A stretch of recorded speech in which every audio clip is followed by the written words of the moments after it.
है बच्चे, अब सब लोग कैसे हैं? सब लोग खुश है? ठीक है। इस प्रोग्राम का शीर्षक को आप देखे होंगे ना। हाँ, 2 जन्मदिन है।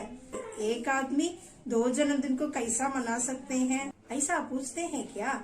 आप मम्मी के गर्भ से निकलकर जन्म लेते हैं ना, उसको आप जन्मदिन कहते हैं। जब हम मम्मी के गर्भ से निकलकर वो जन्म लेते हैं, उस समय कुछ लोग हमारा चेहरा को देखकर बोलते हैं, हाँ मम्मी के समान है। कुछ लोग बोलते हैं, हाँ पापा के समान है करके। मम्मी पापा के द्वारा हम जन्म इस दुनिया में लेने के चलते मम्मी पापा का रूप हमारा चेहरा में दिखाई देता है। उस जन्मदिन को हम पहला जन्मदिन के रूप में हम मनाते हैं। उसको हम एक साल में हम धाम-धूम से हम मनाने के लिए हम चाहते हैं ना। स्वीट केक के साथ, नया कपड़ा के साथ, वो फ्रेंड्स को बुलाकर खाना खिलाते, हम सब कुछ करते, हम धाम-धूम से हम मनाने के लिए हम सब लोग चाहते हैं। कब मेरा जन्मदिन आएगा करके हम सब लोग प्रति साल हम वेट करते आएंगे ना। हाँ, आज हम दूसरा जन्मदिन के बारे में हम आज देखेंगे। बाइबल में निकोदेमुस नामक एक व्यक्ति यीशु के पास आकर वो बात करने लगा। उस समय यीशु मसीह ने उससे कहा, यूहन्ना 3 अध्याय का 3 वचन में हम उसको देखते हैं, यदि कोई नए सिरे से नया जन्मे तो परमेश्वर का राज्य देख नहीं सकता। यहाँ देखिए, परमेश्वर का राज्य को हम देखना है तो, परमेश्वर के राज्य में हम प्रवेश करना है तो नए जन्म अर्थात दूसरा जन्म हम लेना जरूरी है। उसका मतलब क्या है? वो कैसा आंटी जी, हम दोबारा हम मम्मी का गर्भ से हम निकलना है क्या? ऐसा आप पूछते हैं ना। ऐसा आपके समान वो निकोदेमुस भी यीशु मसीह के पास पूछा। उसको यीशु मसीह ने उत्तर दिया। वही अध्याय में 5वां वचन में हम देखते हैं, यीशु ने उत्तर दिया, मैं तुझसे सच सच कहता हूँ, जब तक कोई मनुष्य जल और आत्मा से न जन्मे तो वो परमेश्वर का राज्य में प्रवेश नहीं कर सकता। देखिए बच्चे, हम परमेश्वर के राज्य में प्रवेश करना है तो हम आत्मा से जन्म लेना जरूरी है। वो कैसा आंटी जी? ऐसा आप पूछेंगे तो 6 वचन में हम देखिए, क्योंकि जो शरीर से जन्मा है वो शरीर है और जो आत्मा से जन्मा है वो आत्मा है। यहाँ 2 जन्म के बारे में लिखा है। हम जब मम्मी का गर्भ से निकलते हैं वो शरीर का जन्म है। हम यहाँ दूसरा जन्म के बारे में भी यहाँ देख रहे हैं, क्या लिखा है? आत्मा से जो जन्मा है वो आत्मा है। उसका मतलब क्या है? आत्मा में हम क्यों जन्म लेना है? हमारा आत्मा पाप से भरा हुआ है। वो कैसा हम बोलते हैं, हमारा ये दुनिया का पहला मनुष्य आदम और हवा ने शैतान का बात मानकर पाप कर दिए। वो पाप करने के चलते उनका पीढ़ी में हम जन्म हुए हैं, इसलिए हम सब मनुष्य लोग पाप से भरे हुए हैं, पाप में गिरे हुए हैं। पाप का स्वभाव हमारे अंदर है, इसलिए छोटे बच्चे उनका छोटे बचपन से ही पाप करते हैं, गलत काम करते हैं।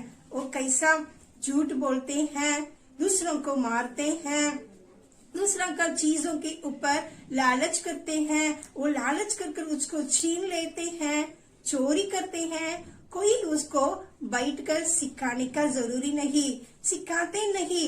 मम्मी पापा बैठकर सिखाते हैं क्या? ऐसा नहीं। लेकिन कोई सिखाए बिना, कोई बोले बिना, उनका अंदर से वो पाप का स्वभाव होने के चलते ऐसा करते हैं, चोरी करते हैं, झूठ बोलते हैं, गाली देते हैं। ऐसा पाप का स्वभाव ऐसा प्रकट होता है, क्योंकि हमारा आत्मा पाप से भरा हुआ है। भजन संगीता में एक वचन को हम देखते हैं, भजन संगीता 51 का 5वां वचन में हम देखते हैं, दाऊद उसको कहता है, देख मैं अधर्म के साथ उत्पन्न हुआ और पाप के साथ अपनी माता के गर्भ में पड़ा। यहाँ देखिए, हम जब माँ का गर्भ से हम निकलते हैं, जन्म लेते हैं ये दुनिया में, तब पाप के साथ हम ये दुनिया में उत्पन्न होते हैं। इसलिए वो हमारा आत्मा पूरा पाप से भरा हुआ है, इसलिए उसमें नया होना जरूरी है। अभी उसके लिए क्या करना है? हमारे आत्मा को शुद्ध करने के लिए, हमारा आत्मा को शुद्ध करने के लिए यीशु मसीह एक मार्ग को बनाया है। यीशु मसीह ने क्रूस पर अपने खून बहाकर, अपने जीवन देकर हमारे लिए खून बहाया, हमारे लिए वो रास्ता को खोला है। इसलिए हम यीशु मसीह के ऊपर हम विश्वास करके उनके पास आकर हमारे सारे पापों को अंगीकार करते हुए, मान लेते हुए हम प्रार्थना करेंगे तो परमेश्वर यीशु मसीह ने अपना लहू के द्वारा हमें, हमारा आत्मा को शुद्ध करेगा। हम जैसा हम एक बर्तन को शुद्ध करना हो तो पानी को हम इस्तेमाल करते हैं, अभी हमारा आत्मा शुद्ध होना हो तो यीशु मसीह का लहू से शुद्ध हो सकते हैं। पहला यूहन्ना पहला अध्याय का 7वां वचन को हम पढ़ेंगे। यीशु का लहू हमें सब पापों से शुद्ध करता है। 9वां वचन में पढ़ेंगे, यदि हम अपने पापों को मान ले तो वो हमारे पापों को क्षमा करने और हमें सब अधर्म से शुद्ध करने में विश्वास योग्य और धर्मी है। यहाँ देखिए, हमारे यीशु ने हमारे लिए अच्छा मार्ग को खोला है। हम विश्वास के साथ यीशु मसीह, तू मेरे लिए खून बहाया, मेरा आत्मा शुद्ध होने के लिए, मेरा आत्मा में हम नया होने के लिए तू हमारे लिए खून बहाया है, उसको हम विश्वास करते हैं। करके विश्वास के साथ उनके पास आकर हम प्रार्थना करेंगे तो हमारी सारी पापों को अंगीकार करेंगे तो अपने लहू के द्वारा हमें पूरा शुद्ध करेगा, हमको नया जीवन देगा, हमें नया व्यक्ति बनाएगा।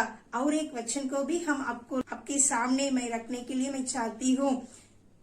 यूहन्ना पहला अध्याय का 12वां वचन में हम देख सकते हैं, परंतु जितनों ने उसे ग्रहण किया उसने उन्हें परमेश्वर की संतान होने की अधिकार दिया।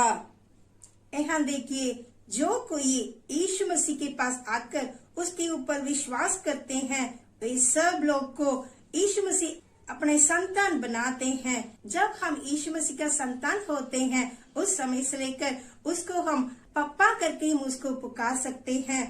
जब हम मम्मी का गर्भ से हम निकलते हैं, हमारा मम्मी पापा को हम पुकारते हैं ना, मम्मी पापा करके, वैसे ही हमारा आत्मा में हम जब शुद्ध होकर हम नया होते हैं उस समय से लेकर हम यीशु मसीह को, परमेश्वर को अब्बा करके पुकार सकते हैं, क्योंकि उसका संतान बन जाते हैं। एक बड़ी खुशी की बात है ना। हाँ बच्चे, आज हम एक दूसरा जन्मदिन को मनाने के लिए हम अपने को तैयार करेंगे क्या? अभी हम यूहन्ना 3 अध्याय का 6 वचन को फिर से एक बार पढ़ेंगे, क्योंकि जो शरीर से जन्मा है वो शरीर है और जो आत्मा से जन्मा है वो आत्मा है। यहाँ देखते हैं ना, 2 जन्मदिन। हमारा जन्म से ये शरीर का जन्मदिन को हम मनाते आ रहे हैं।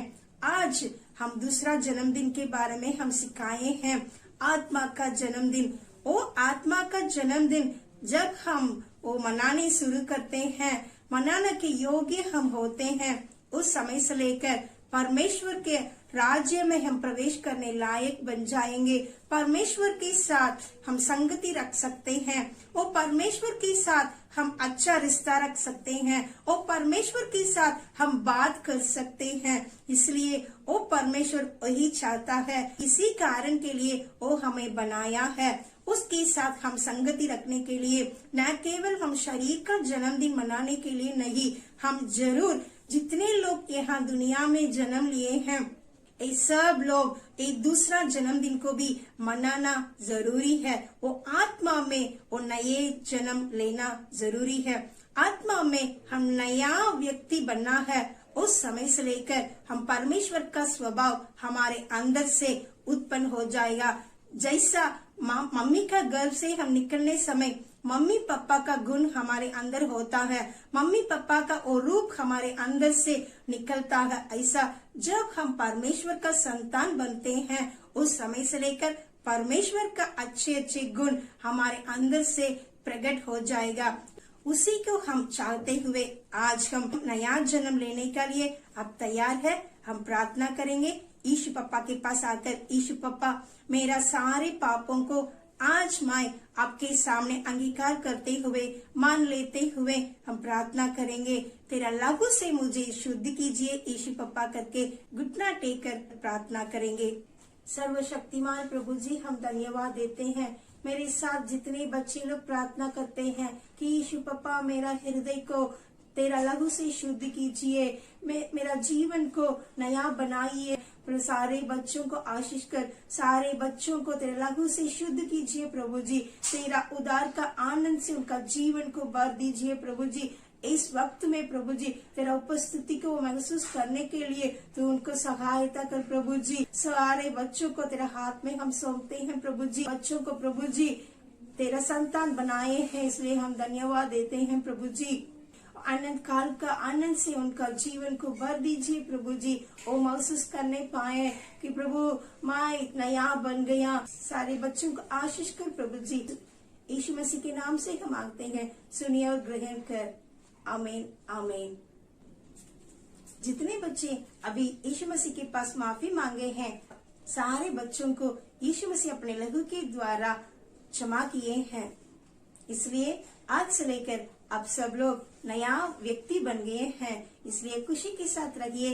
आज से लेकर और नया जीवन बिताने के लिए प्रभु आपको सहायता करेंगे। आमीन आमीन।